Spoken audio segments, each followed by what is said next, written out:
Estamos iniciando a nossa quinta aula do curso Entre a Fé e a Sala de Aula, ou Entre a Sala de Aula e a Fé, se você preferir. Bem, então temos aqui um roteiro de algumas questões a serem tratadas, porque se estamos analisando as tensões, os constrangimentos e até mesmo os conflitos que ocorrem, usamos a sala de aula como símbolo entre a sala de aula e a fé, mas podemos dar um sentido mais amplo à expressão entre a sala de aula e a fé, envolvendo também contradições que podem gerar os conflitos, as tensões, os constrangimentos que mencionei, não apenas na sala de aula, mas também na convivência social, nas relações familiares entre pais e filhos, e em face do que é publicado nas diversas mídias e nas obras literárias.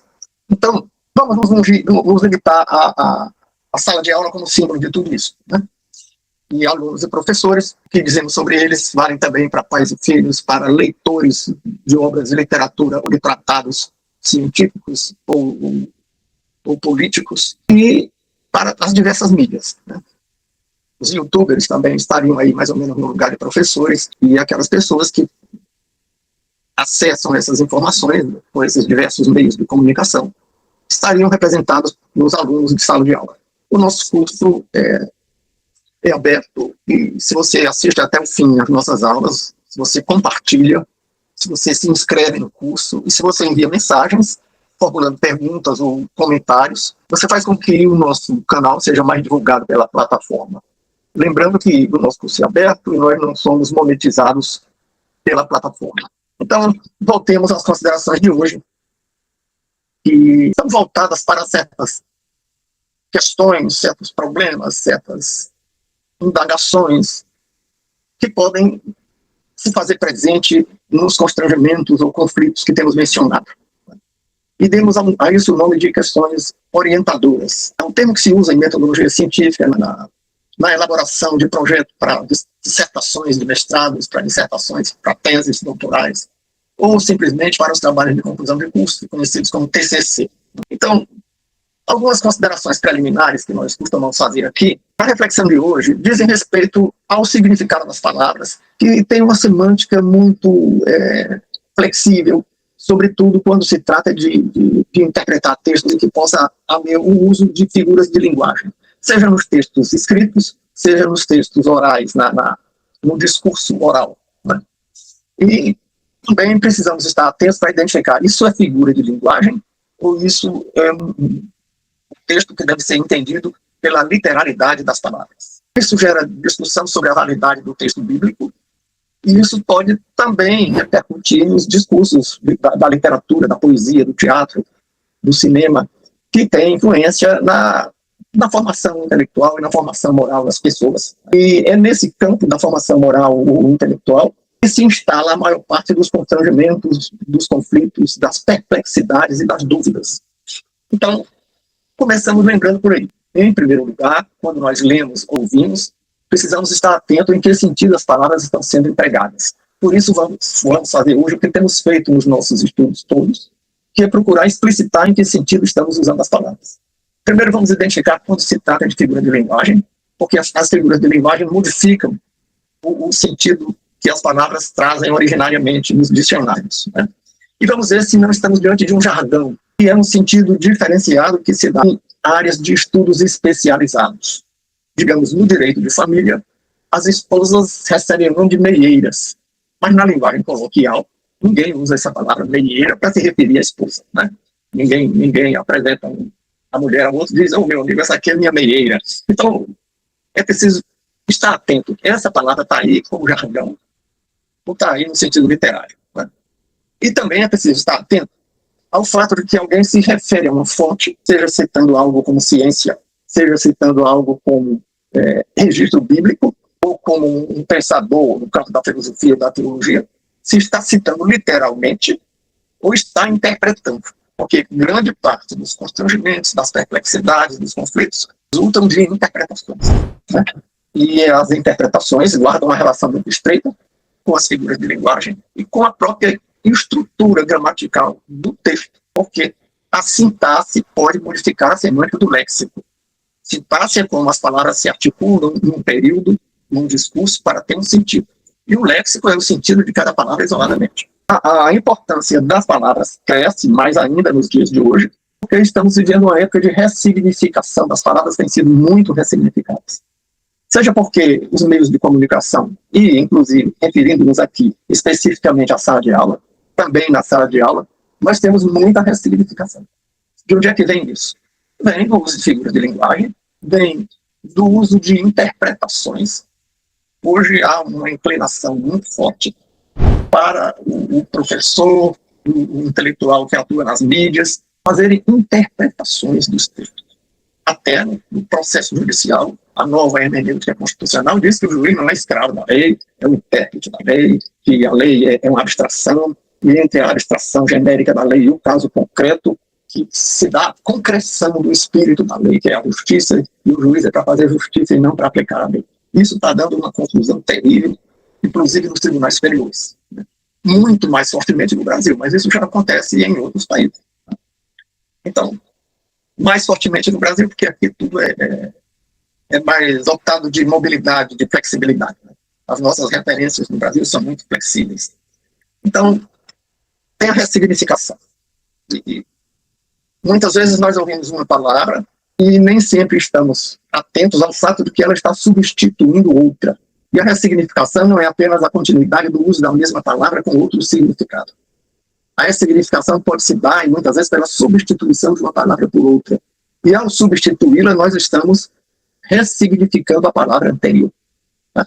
Digamos, quando alguém chama algo que nós considerávamos tradicionalmente como uma afirmação moral, e nós agora dizemos que ela é um preconceito, nós estamos ressignificando o valor moral, que era um valor moral, e por ser um valor moral, tinha um sentido de uma virtude, passa a ser um preconceito que tem um sentido pejorativo. Então nós fizemos uma ressignificação. E muitas vezes, quem ouve ou lê não está atento a isso, e passa a usar a palavra preconceito no lugar da palavra valor moral. Quando dizemos valor, estamos nos referindo a valor moral.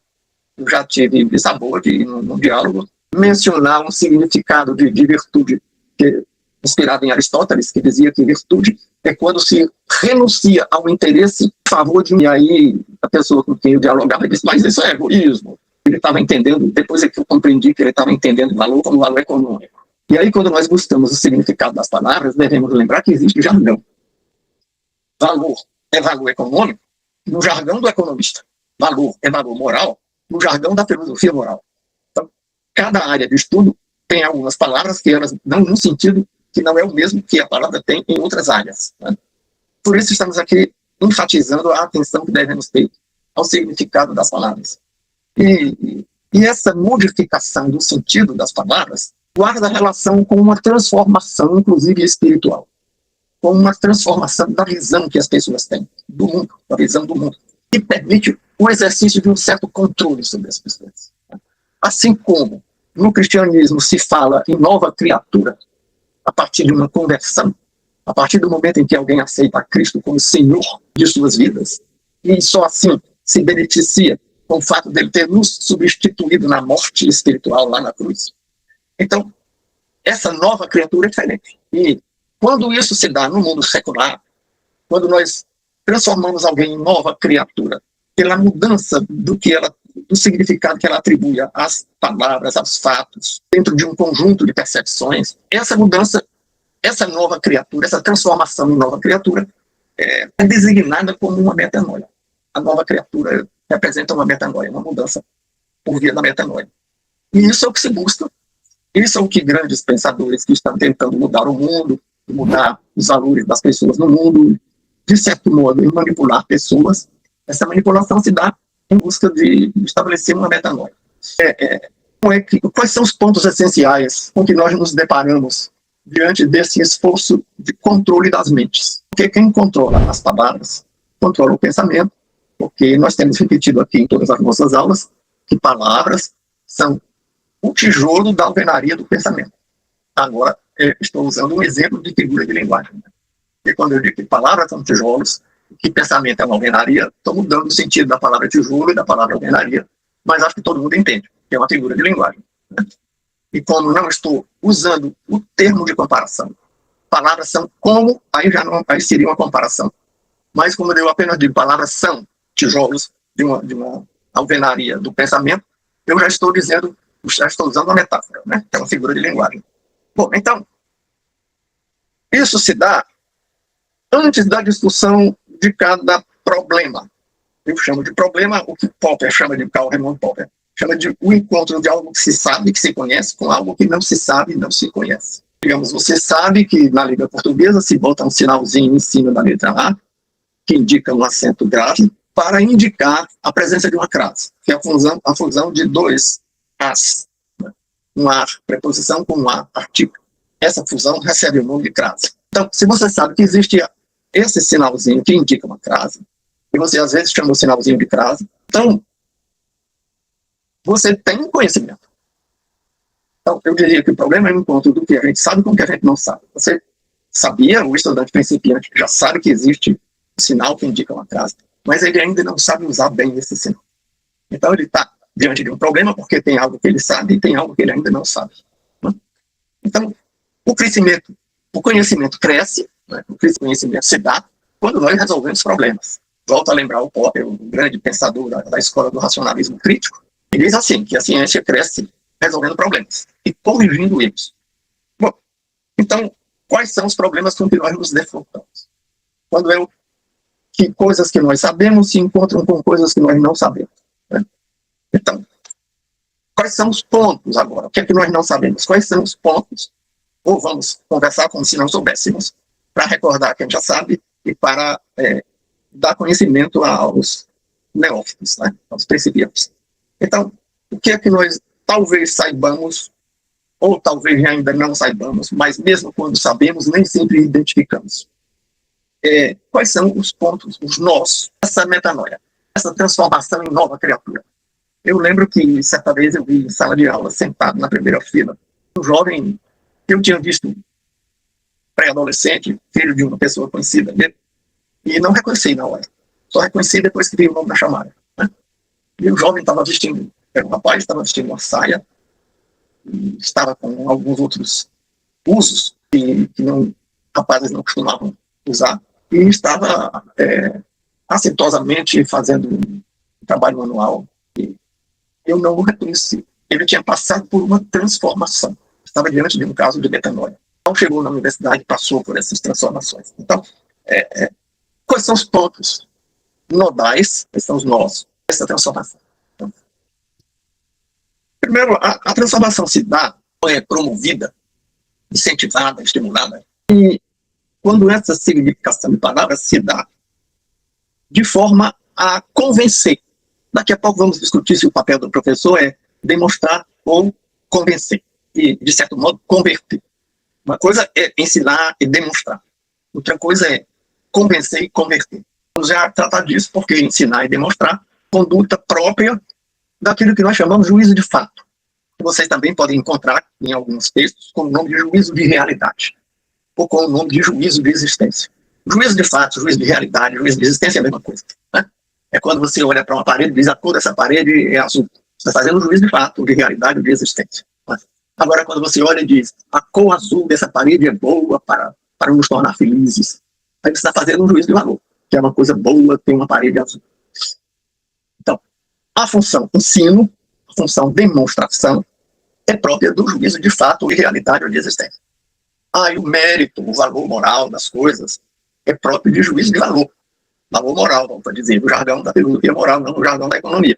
E quando há esse esforço de transformar informações que deveriam, sobretudo, focar no juízo de realidade em informações que passam para juízo de valor, a pessoa que está com a fala, oralmente ou por escrito, pode estar transitando do ensino para o proselitismo. E aí cabe toda uma discussão que caberia talvez em outro curso, se o professor deve ser alguém que apenas ensina, ou se deve fazer proselitismo. Vamos discutir um pouco mais isso daqui a pouco. Né? Então, vamos discutir a legitimidade do proselitismo. A nós nos parece legítimo que os pais façam proselitismo com os filhos menores, sob sua tutela. O tutor fazer proselitismo como tutelado, que é tutelado porque se presume que seja incapaz para usar a linguagem do direito. Então estamos diante de uma pessoa incapaz. Somos responsáveis por essa pessoa incapaz Então devemos fazer proselitismo. Não fazer proselitismo pode ser uma omissão. A questão é, muito bem, isso é legítimo que os pais o façam, e é importante e oportuno falar sobre isso, porque hoje há uma tendência para legitimar ou para limitar a legitimidade dos pais quanto ao proselitismo, quanto ao convencimento, ou quanto que na linguagem coloquial os jovens chamam de fazer a cabeça. Isso porque o Estado está chamando a si a formação moral dos menores, dos incapazes. Né? E há pouco tivemos o caso de um juiz que apenou os pais porque tinham uma filha que eles não botavam na escola e faziam o ensino em casa, porque a mãe era formada em matemática e em pedagogia e estava dando instrução à filha em casa. E foi condenada por isso, uma pena muito leve e tal, mas foi condenada e perde a condição de réu primário. E a gente tem uma multa pesada. Então, é a ideia de que, ficando em casa e não indo para a escola não vai fazer proselitismo, porque conhecimento do campo do juízo, de fato, ou de realidade ou de existência, aquela mãe estava dando àquela filha. A moça se saiu muito bem nos conhecimentos de ciência e até de arte. Mas o Estado, através da escola, não estava dando a grade curricular do que ela devia estudar. Os professores das escolas não estavam fazendo alguma coisa que não dizia respeito ao conhecimento objetivo que a mãe estava dando. Mas que o juiz achou que a mãe não podia ser a fonte daquele ensino. E nós achamos que sim, pode. É legítimo que os pais sejam a fonte de orientação moral dos filhos. Então tem o problema da legitimidade do proselitismo. Quanto aos pais, nós vamos inverter o raciocínio. E quanto aos professores? Não podemos dar aos pais a legitimidade do proselitismo porque tem pais que não têm capacidade intelectual e tem pais que não têm sequer capacidade moral. Tem pais que praticam até crime contra os filhos. Mas será que essa parcela dos pais desqualificados é suficiente para limitarmos e caçarmos a legitimidade dos pais em dar orientação moral aos filhos? Eu acho que não. Né? Agora, vamos ver o outro lado da moeda. E professores? Pais podem não ter capacidade intelectual nem capacidade moral. E professores? Todos os professores, invariavelmente, têm capacidade intelectual e capacidade moral. Né? Não vou nem dizer nada, porque não preciso dizer. Né? Quem então? Então devemos estabelecer uma competição, os pais fazendo juízo de valor, e professores conflitando com os pais e fazendo também juízo de valor e contrariando os pais. Isso tem acontecido. E há poucos dias eu ouvi um pai se queixando que uma filha, na verdade uma filha já adulta e com educação superior, a filha tinha sido grosseira, tinha dito que ele era ignorante e burro. Na verdade o pai não era uma pessoa de grandes conhecimentos intelectuais, mas era uma pessoa moralmente muito bem qualificada. E era nesse campo que se dava a discussão. A ideia de que a formação moral é um subproduto da formação intelectual. Como o pai não tinha o mesmo grau de conhecimento intelectual que a filha, que tinha curso superior, ele era um homem simples, ela achava que ele não tinha qualificação moral para dialogar com ela sobre valores morais. Quando é que professores têm uma formação intelectual superior dos pais, e nem sempre isso acontece, no caso dos pais que foram condenados por um juiz porque estavam fazendo o que hoje chamam homeschooling, né? Escola em casa. Esses pais tinham formação intelectual, sim. Mas no caso da moça que foi grosseira com o pai, realmente ela tinha uma formação intelectual e tem uma formação intelectual superior ao pai. Mas não tem formação moral superior ao pai, porque uma coisa não está ligada à outra. Professores também não. Mas é aí um dos pontos. Né? Então estamos falando agora de qual é o campo de conhecimento que a legitimidade para o ensino, porque proselitismo, nem todo campo tem legitimidade para se fazer proselitismo. O professor de ciência não tem que fazer proselitismo. O professor de ciência, lá no ensino fundamental, diz, olha, Lavoisier está dizendo que a matéria não se cria nem se perde, a matéria se transforma. Ele deu uma informação. E ele pode cobrar essa informação numa prova. E se o aluno não souber que existiu um tal de Lavoisier, que disse isso, porque fez uma experiência, tocou fogo lá nas coisas, pesou antes e pesou depois a cinza e tal. Então, o aluno mostrou que não adquiriu aqueles conhecimentos e pode ser reprovado. Por isso, certamente não seria, mas por coisas como essa, juntas, pode ser reprovado, ou pode ter notas mais baixas do que teria se fosse capaz de mostrar que conhece essa informação. Outra coisa é quando se trata do campo de valor moral. Até porque não existe uma moral oficial, ou não deveria existir. Parece que estamos criando uma moral oficial. E estamos criminalizando alguns juízos de valor. Então, por outro lado, também faz parte da ressignificação transformar o que é crítica o que é exortação, o que é admoestação em discurso de ódio. Exortar é dizer, olha, melhor para você é isso. Melhor para você é assim. Olha, esse caminho aqui é melhor, é mais macio, é mais curto. Admoestar é dizer, olha, não, vá por ali. Aquele caminho é mais longo, é mais pedregoso, irregular e difícil. Não vá por aí que você se complica. Isso não é discurso de ódio. Exortar, tanto exortar como admoestar, são formas de orientação. A admoestação adverte. A exortação faz uma crítica que só será admoestação, só será exortação, se for uma crítica moderada, suave, sem ofensa, sem agressão. Coisa é dizer, esse caminho você cai no buraco. Outra coisa é dizer, você vai por esse caminho porque você não presta, é burro, tá. Aí já não é mais exortação. Aí é uma agressão. Mas estamos tratando as exortações e críticas bem fundamentadas. Porque eu discordo que exista crítica construtiva ou destrutiva. Eu entendo que a crítica pode ser fundamentada, podemos dizer talvez certa, conveniente, oportuna, ou a crítica pode ser sem fundamento, equivocada, errada. Né?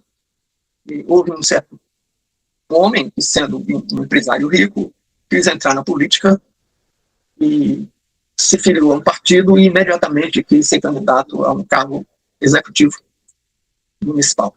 E os membros do partido que queriam que o partido tivesse outro candidato, foram severos nas críticas a ele. Disseram, o que você pensa que é? O senhor pensa que entra no nosso partido com o seu dinheiro e vai comprar a sua candidatura? Qual é a folha de serviços prestada que o senhor tem à sociedade? Qual é o fundamento e a base que o senhor tem para se qualificar como candidato a prefeito? Nosso partido não vai lançar seu nome. E ele ouviu, anotou e foi embora.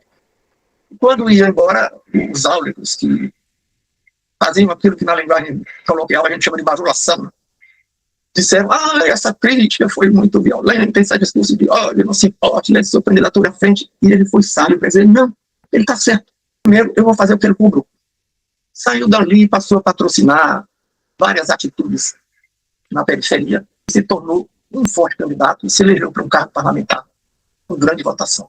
Depois saiu da política, mas nunca foi ao cargo executivo de prefeito, mas saiu da política e morreu precocemente. Mas o que isso tem a ver com a nossa conversa? Você estava dizendo que a crítica é fundamentada ou é equivocada. A crítica foi dura, do exemplo que ele citei. A crítica foi áspera.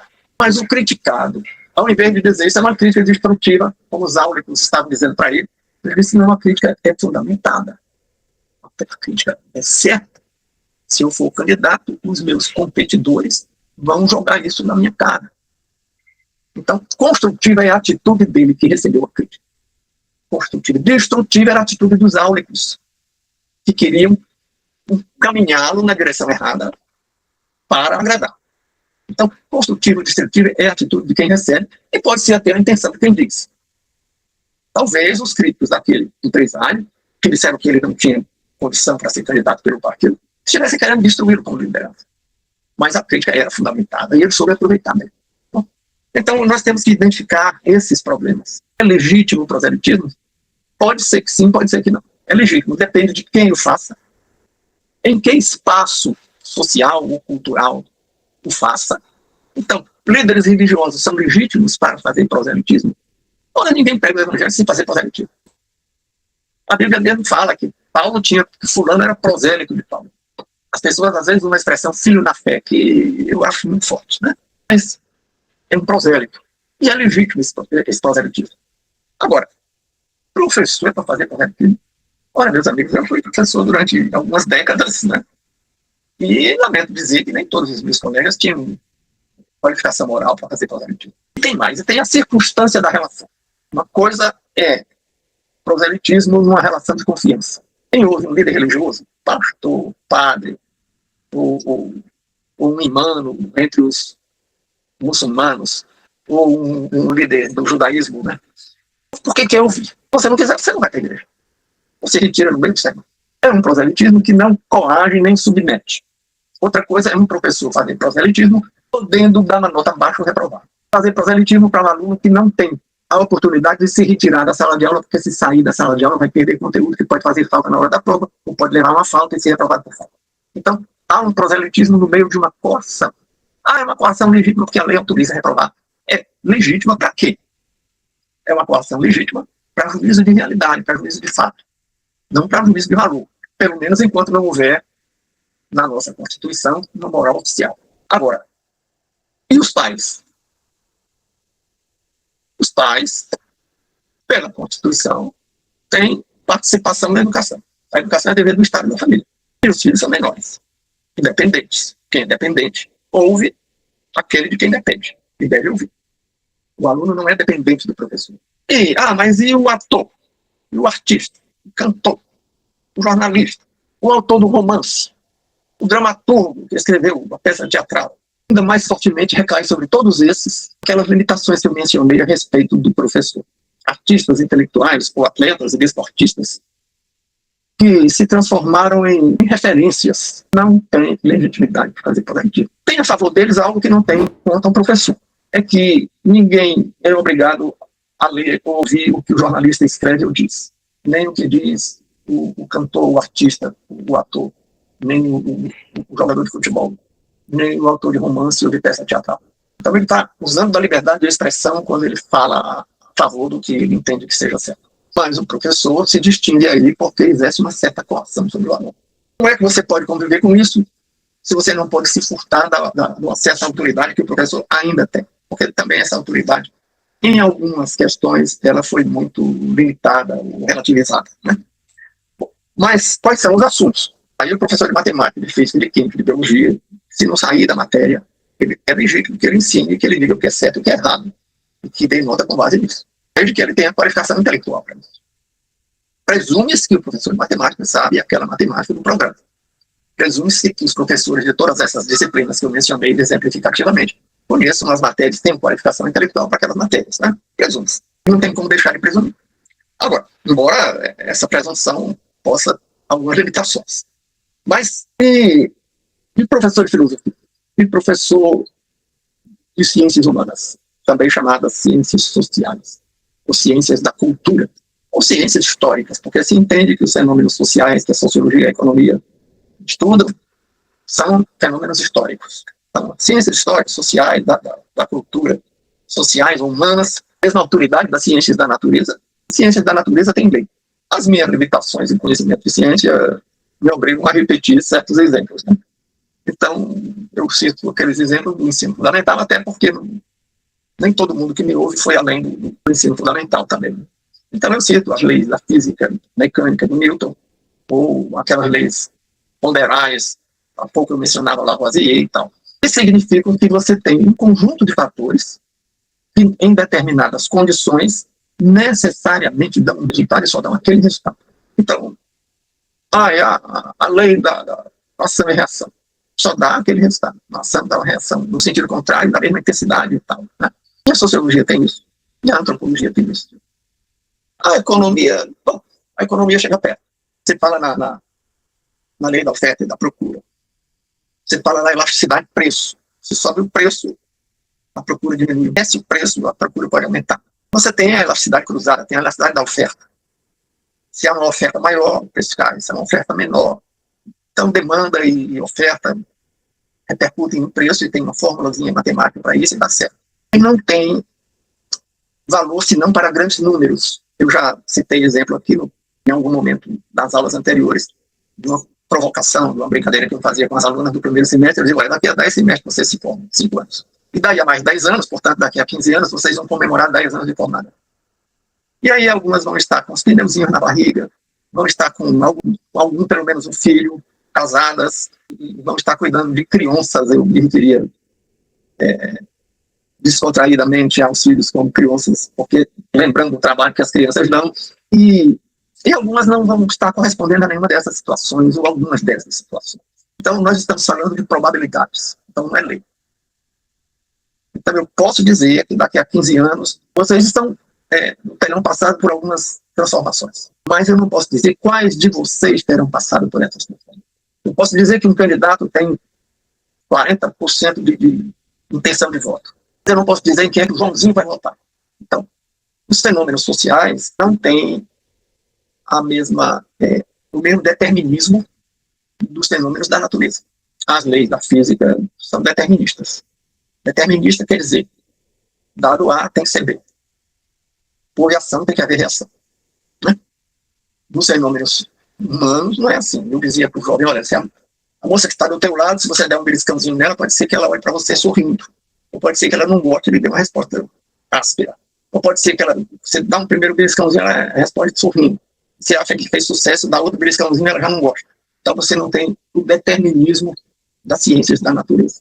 Portanto, já relativizamos a autoridade do professor, do grande intelectual que escreveu livros sobre os fenômenos históricos e sociais, e que é muito festejado no mundo inteiro, mas que fala de coisas que não têm o valor, o determinismo que tem as ciências da natureza. Então, por outro lado, essa indeterminação dos fenômenos sociais dá origem às correntes diferentes. Aí você tem os ismos. Em teoria do conhecimento, você tem empirismo, você tem racionalismo. Cada uma dessas correntes se divide em várias opiniões diferentes. Há pouco eu mencionava um autor do racionalismo crítico. Em alguns momentos eu menciono também um autor do racionalismo pós-crítico. No primeiro caso, Popper. No segundo caso, Thomas Kuhn, que eu menciono com uma certa frequência também nos meus estudos. Então, você tem ismos diferentes. Na física, na matemática, você não tem ismo. Você tem uma coisa e pronto. É aquilo. Né? Então, a autoridade do professor de humanidades não é a mesma do professor de matemática ou de física. Ele diz que a história se faz pelo conflito. Cuidado, isso não é igual à lei da física, que você tem que aceitar. Você pode dizer, não, professor. Você pode não ter que dialogar com ele, talvez ele não receba. Mas você, com seus botões, ou você pode dizer para o seu filho, olha, o professor disse isso, fenômenos sociais, os rumos da sociedade, quando ele disse a história se faz, ele está dizendo os rumos da sociedade se decidem no conflito. Mas você diz, olha, o primeiro passo importante do processo civilizatório foi aprender a cultivar, botar uma semente no chão para colher depois. E aí o homem deixou de ser coletador e caçador, virou agricultor e sedentário, deixou de ser nômade e passou a ser sedentário. Foi a primeira revolução, chamada Revolução Verde. A segunda Revolução Verde aprendeu a irrigar. Poucos podiam abastecer uma comunidade grande. Aí sobrou mão de obra para outras atividades. Aí teve gente que foi ser construtor, teve gente que foi ser professor, teve gente que foi ser militar, teve gente que foi ser burocrata. Aí surgiu o Estado, surgiram os impérios, porque sobrou mão de obra para formar exército. E não foi conflito, foi solução de problema. Aprender a cultivar, depois aprender a irrigar o solo. E outras coisas como aprender a navegar contra o vento, domesticar animais, os papiros, o papel, a imprensa, o astrolábio, a bússola, a pólvora, ou mais recentemente, um exemplo que eu gosto de dar também, gostava de dar, turmas predominantemente constituídas por mulheres, eu dizia, olha, no mestrado, no doutorado, eu dizia, olha, se não fosse a pílula anticoncepcional, algumas de vocês não estariam aqui, porque estariam cuidando de 3, 4 filhos. E quando um pesquisador no laboratório na Suécia criou uma maneira de sintetizar artificialmente um hormônio que controla a ovulação e controla com grande sucesso a fertilidade, não foi conflito, foi solução de problema. Né? Então, você diz, tem essa corrente que diz que é conflito que faz a história. Mas tem uma outra corrente que diz, olha, a história se faz pela solução de problema. O professor não sabe disso, talvez fique com raiva se você disser isso, talvez me chame de burro se você disser isso, mas tem esse lado. E você pode dizer, olha, me parece que esse outro lado é muito mais razoável. Então, tem uma filosofia da história que diz, é pelo conflito mesmo, e nós vamos um dia construir um paraíso na Terra a partir de sucessivos conflitos. Né? E você pode dizer, não, essa é uma visão dos ungidos. Tem um economista, um filósofo nos Estados Unidos, Thomas, que diz, olha, Thomas Sowell, que diz, tem uma obra muito importante, Os Intelectuais e a Sociedade, que ele diz, olha, esses que pelo conflito vão construir o paraíso, os ungidos. Mas tem uma outra visão histórica que o Thomas Sowell chama de trágicos.